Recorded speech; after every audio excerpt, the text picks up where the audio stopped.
से इस आईपीओ में थोड़ी हलचल ज़रूर है क्योंकि लेट राकेश झुनझुनवाला की फंडेड कंपनी है और उनकी फंडेड कंपनी होने के कारण पब्लिक को लगता है कि इसमें कुछ एक्स्ट्राऑर्डिनरी कुछ ना हो जाए।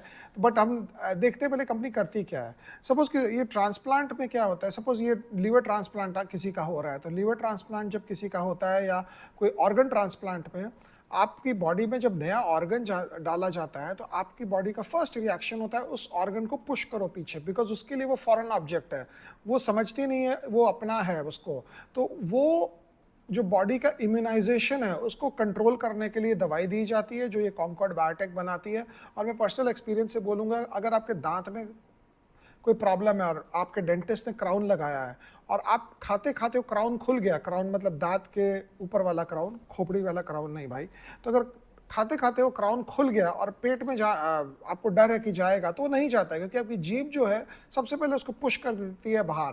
तो आप उसके साथ खाना खा रहे हैं, खाना को बाहर पुश नहीं करती है क्योंकि वो फॉरेन ऑब्जेक्ट है, वो जीभ आपकी इम्पल्स में उसको बाहर की तरफ पुश करती है। तो ऐसे ही समझें कि जब लीवर ट्रांसप्लांट होता है या कोई ऑर्गन ट्रांसप्लांट होता है तो उस समय आपकी जो बॉडी है वो उस नए ऑब्जेक्ट को जो आपकी बॉडी में डाला जा रहा है उसको एक्सेप्ट नहीं करती। तो कॉनकॉर्ड बायोटेक की दवाई आपकी इम्यूनाइजेशन को कंट्रोल करती है।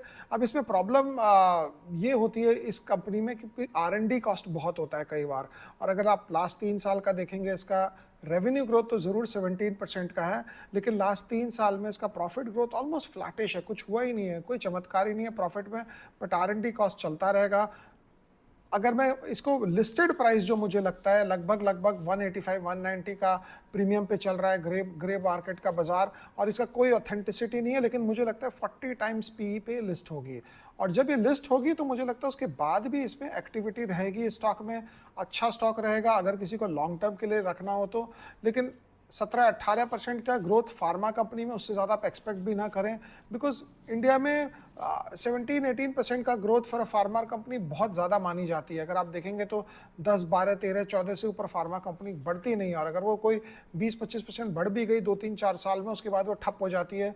तो ब्रॉडली अगर मैं देखूँ इसका प्रॉब्लम थोड़ा सा एक और ये है कि चाइना से इंपोर्ट बहुत करती है, तो इंपोर्ट कॉस्ट पे इनको असर पड़ेगा अगर ये कुछ बाहर से ला रहे हैं। तो एक्सपोर्ट इनका बहुत है, 50% के लगभग का बाहर से सामान भेजते हैं, तो उससे करेंसी पे मुझे लगता है आप अगर रिस्क फैक्टर पढ़ेंगे प्रॉस्पेक्टस में तो उसमें बोला जाएगा कि करेंसी फ्लक्चुएशन से इसको इम्पैक्ट होगा, लेकिन मुझे लगता है डॉलर जो है अभी अप्रिशिएट करेगा। इलेक्शन के 1 साल पहले हर वक्त डॉलर अप्रिशिएट करता है, बिकॉज लोग बाहर से पैसा लाते हैं अपने कंट्री में। क्यों लाते हैं, किस लिए लाते हैं, लाना चाहिए नहीं लाना चाहिए वो हमको नहीं पता, लेकिन लोग लाते हैं बाहर से पैसा। और इलेक्शन के 1 साल पहले आप देखेंगे डॉलर जो है वो अप्रिशिएट करता है रुपया के अगेंस्ट, तो वो हिसाब से मुझे लगता है इसको थोड़ा फायदा होगा। बट आप एक स्टॉक नहीं लेते क्योंकि आपको लगता है डॉलर अप्रिशिएट करेगा।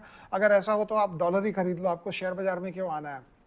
बट ब्रॉडली मुझे लगता है 10,000 करोड़ मार्केट कैप के लगभग जब लिस्टिंग होगी इसकी, 10,000 करोड़ मार्केट कैप पे अच्छा स्टॉक रहेगा ये और देखने लायक रहेगा। बट वही वाली बात है कि थोड़ा सा सस्ता मिलता, थोड़ा पीई मिलता तो मल्टी बैगर टाइप होता। पब्लिक देखो क्या होता है बुल मार्केट में ना, ये सब स्टॉक लिस्टिंग होने के बाद भी ऊपर जाएंगे। जितने हमने पीछे आईपीओ रिव्यू किए सारे बुल मार्केट स्टॉक्स लिस्टिंग के बाद ठीक ऊपर गए हैं, लेकिन कुछ कुछ स्टॉक्स ऐसे होते हैं जो अगर बुल मार्केट नहीं हो तो उसके बाद वहाँ से यू टर्न मार के नीचे की तरफ आ जाते हैं।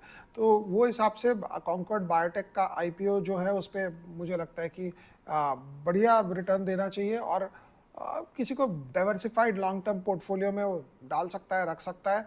लेकिन हाँ ये बात है कि प्रॉफिट ग्रोथ नहीं होगी तो कब तक काम चलेगा। प्रॉफिट ग्रोथ आनी चाहिए, बट बिकॉज फार्मा कंपनी है आगे पीछे इनका R&D कॉस्ट बहुत आएगा, और बट 17% टॉप लाइन ग्रोथ मेरे ख्याल से रीजनेबल है और ठीक है इसके लिए।